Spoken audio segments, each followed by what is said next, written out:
In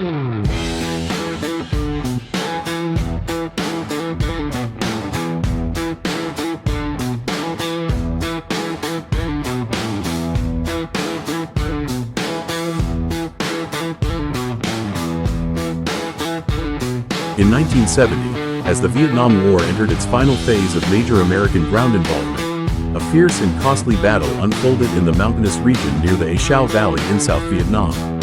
This engagement became known as the Battle of Fire Support Base Ripcord, one of the last and most intense confrontations between United States forces and the People's Army of Vietnam, or PAVN.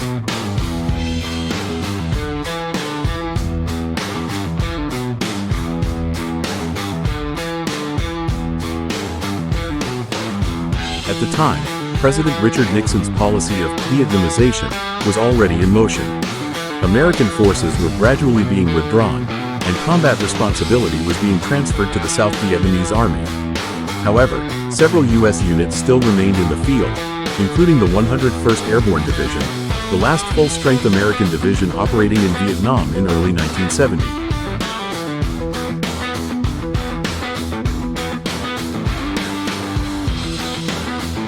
To disrupt North Vietnamese logistics in the A Shau Valley, the 101st Airborne planned an offensive operation known as Operation Texas Star, supported by a remote fire support base called Fire Support Base Ripcord. The base was rebuilt in March 1970 under the 3rd Brigade, 101st Airborne, commanded by Colonel Ben Harrison.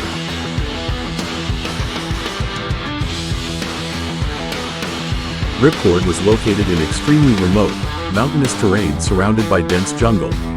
Its survival depended entirely on helicopters. Every soldier, every round of ammunition, every supply drop, and every evacuation depended on air mobility.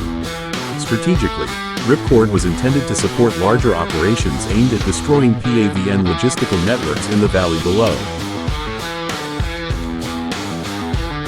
On the opposing side, the North Vietnamese recognized both the importance and the vulnerability of the base.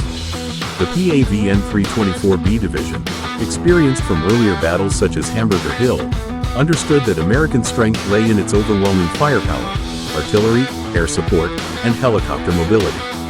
To counter this, they developed a strategy focused on one critical weakness: dependence on helicopter supply lines.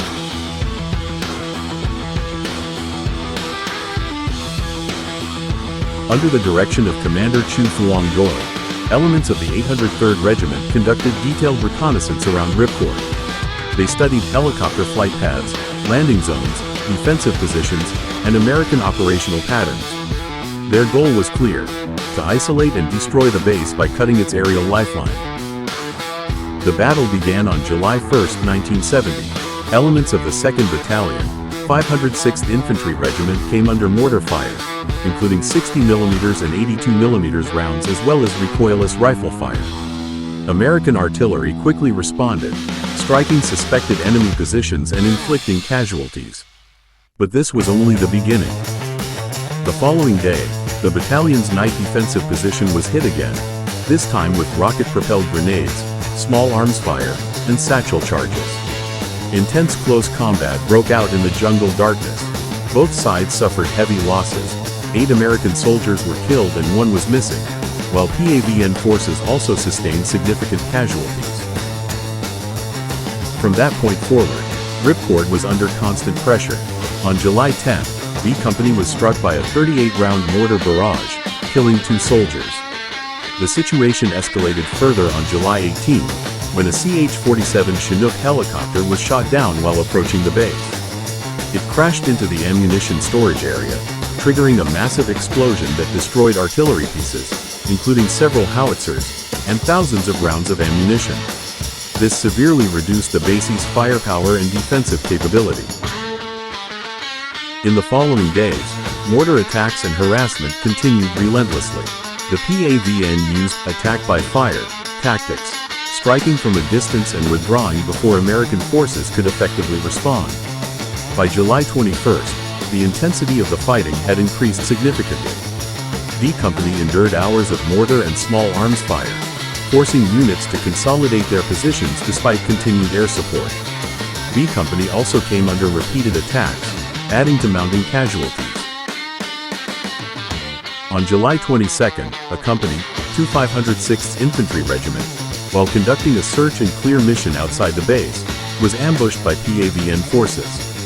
A major firefight followed, supported by artillery and airstrikes. When the engagement ended, U.S. forces had lost 12 soldiers, while PAVN losses were estimated at over 60 killed.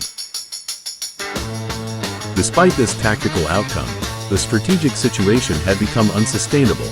Casualties were increasing, supply lines were under constant threat, and helicopter operations were becoming increasingly dangerous.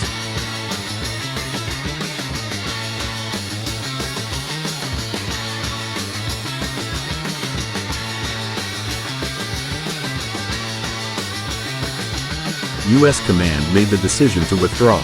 On the morning of July 23, 1970, evacuation operations began. As American forces pulled out, the PAVN launched a final series of attacks. However, with overwhelming air support, gunships, and artillery cover, the evacuation was successfully completed.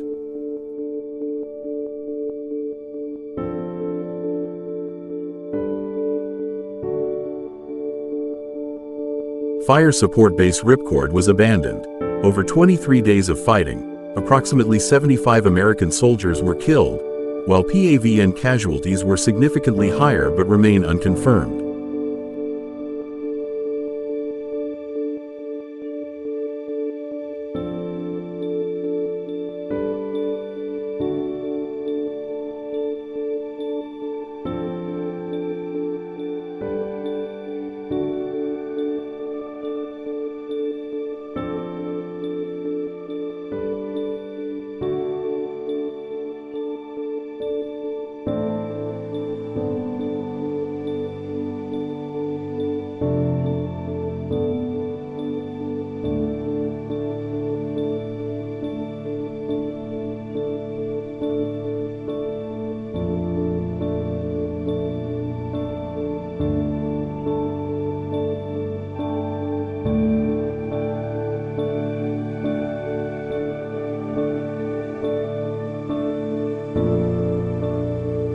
More than just a battle, Ripcord marked a turning point, reflecting the shifting reality of the war as the United States moved steadily toward full withdrawal from Vietnam.